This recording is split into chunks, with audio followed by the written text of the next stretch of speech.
called. He said he was using God's name in vain repeatedly. And I said, listen, let me ask you something. I said, that body of yours one day is going to die, correct? He said, yeah. I said, well, why would you curse the only one who could save you from death? He said, what? I said, why would you curse the only one that can save you from that 6-foot hole? He said, you know, I don't know about that, you know. You got my duck call order? I said, yep. I said, duck call's on the way. Boom, hung up. About 10 minutes went by and the phone rang, and this old boy said, he said, hey. He said, it's me again. I said, what about it? He said, you know, that kind of got to me. I never thought about that. I'm going to die. And I don't have any hope. I said, I'll tell you what you ought to do. Where are you from? He said, Alabama.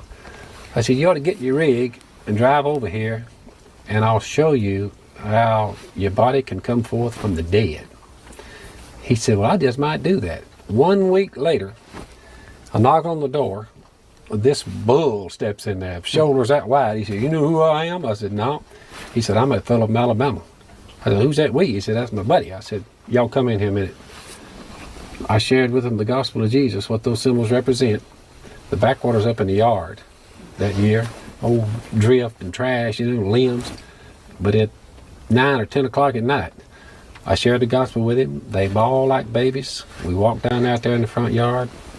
I cleared them out a hole in that backwater, and I baptized them both. They got back in that old truck of theirs wet. Didn't even change clothes. I said, you boys want to change clothes? No, we all right now, man.